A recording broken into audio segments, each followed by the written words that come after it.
অনেক নবজাতক শিশুদের মধ্যে প্রায় একটি সমস্যা দেখা যায় যেখানে বাচ্চার মাথা একদিকে কাত করে থাকে এবং অন্যদিকে মাথা ঘোরানোর সময় অসুবিধা অনুভব করে। এই সমস্যা তখনই দেখা যায় যখন স্টার্নোক্লেডোমাস্টাইড নামক যে মাংসপেশি রয়েছে তা স্বাভাবিকের চেয়ে ছোট এবং শক্ত হয়ে যায়। এই অবস্থাকে কনজেনিটাল মাসকুলার টর্টিকোলিস বা রাইনেক বলা হয়। আজকের এই ভিডিওতে আলোচনা করব এই রোগের কারণ, লক্ষণ, ডায়াগনোসিস এবং চিকিৎসা নিয়ে।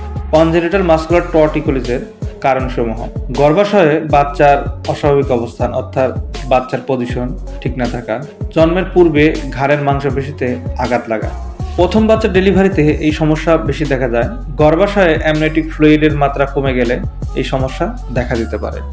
কনজেনিটাল মাসকুলার টর্টিকোলিসের লক্ষণসমূহ: বাচ্চার মাথা একপাশে কাত বা ঝুঁকে থাকা, মাথার এক পাশে অথবা পেছনে চ্যাপ্টা হওয়া, স্টার্নোক্লেডোমাস্টাইড মাংসপেশির মাঝখানে শক্ত এবং ছোট হওয়া, প্রথম দিকে বাচ্চার ঘাড়ের পেছনের অংশে সোয়েলিং বা ফোলা দেখা যেতে পারে।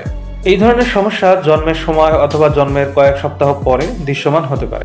এই রোগ ডায়াগনোসিস করার জন্য বিশেষ কোনো পরীক্ষা নিরীক্ষার প্রয়োজন নেই।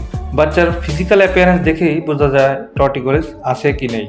তবে এখানে একটি বিষয় মনে রাখতে হবে যে এমন পরিস্থিতিতে কিছু রোগ হতে পারে যা এই কনজেনিটাল মাসকুলার টর্টিকোলিসের কারণে হয়ে থাকে, যেমন ফ্ল্যাট হেড অর্থাৎ মাথার পেছনের অংশ সমতল হওয়া, হিপ ডিসপ্লেসিয়া। হিপ ডিসপ্লেসিয়া হলো হিপ জয়েন্টের একটি অস্বাভাবিকতা যেখানে সকেটের অংশটি বলের অংশকে পুরোপুরি ঢেকে রাখে না। এই বিষয়গুলোর প্রতি ধ্যান রাখতে হবে এবং চিকিৎসকের শরণাপন্ন হতে হবে যেন পরবর্তীতে কোনো সমস্যা না হয়।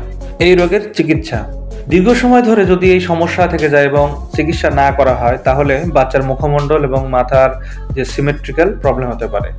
তবে অধিকাংশ বাচ্চার ক্ষেত্রে খুব সহজেই এই রোগের চিকিৎসা করা সম্ভব। তো সেই জন্য আপনাকে কিছু পদ্ধতি অনুসরণ করতে হবে। এই চিকিৎসার মধ্যে প্রথম বিষয়টি হলো বাচ্চার পজিশন।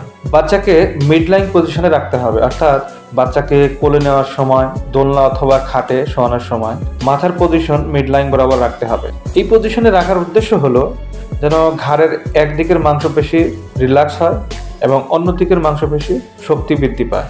চিকিৎসার মধ্যে দ্বিতীয় যে বিষয় সেটা হলো স্ট্রেচিং এক্সারসাইজ। বাচ্চাকে প্যাসিভ স্ট্রেচিং করাতে হবে যেন মাংসপেশির লেন্থ বৃদ্ধি পায়। প্রথম এক্সারসাইজ হলো ল্যাটারাল রোটেশন। এই এক্সারসাইজ করানোর জন্য বাচ্চার মাথা যেদিকে বাঁকা তার উল্টো পাশে ঘুরিয়ে এরপর এক হাত দিয়ে শোল্ডারকে স্টেবিলাইজ করে অন্য হাত মাথার উপরে রেখে হালকাভাবে স্ট্রেচিং করাতে হবে। এই পজিশনে 10 থেকে 15 সেকেন্ড পর্যন্ত ধরে রাখতে হবে এবং 3 থেকে 5 বার রিপিট করতে হবে। এভাবে এক পাশ হয়ে গেলে 30 সেকেন্ডের মতো বিরতি নেওয়ার পর অন্য পাশে সেম পদ্ধতি অনুসরণ করতে হবে। দিনে 3 থেকে 4 বার এই এক্সারসাইজ করাতে হবে। এরপরে দ্বিতীয় যে এক্সারসাইজ সেটি হলো টিল্টিং। এক হাত দিয়ে বাচ্চার শোল্ডারকে স্টেবিলাইজ করতে হবে, এরপর অন্য হাত দিয়ে মাথা ধরে টিল্ট করাতে হবে। এক পাশে হয়ে গেলে পুনরায় 30 সেকেন্ডের মতো বিরতি নিয়ে অন্য পাশে সেম পদ্ধতি অনুসরণ করে এক্সারসাইজটি করাতে হবে। দিনে 3 থেকে 4 বার এক্সারসাইজ করতে হবে। চিকিৎসার মধ্যে তৃতীয় যে বিষয়টি সেটি হলো স্ট্রেংথেনিং। এই পদ্ধতিতে দুর্বল মাংসপেশির শক্তি বাড়ানো হয়ে থাকে। বাচ্চাকে উৎসাহ দিতে হবে যেন তার ঘাড় নিজে নিজেই নড়াচড়া করে। যেমন বাচ্চাকে শোয়ানোর সময় অ্যাফেক্টেড সাইড দেওয়ালের দিকে রাখতে হবে। এতে কি হবে, বাচ্চা ওর মা বা পরিবারের অন্য সদস্যকে দেখার জন্য ঘাড় ঘোরানোর চেষ্টা করবে। এভাবে দুধ পান করানোর সময়ও সেম প্রসিডিউর ফলো করতে হবে।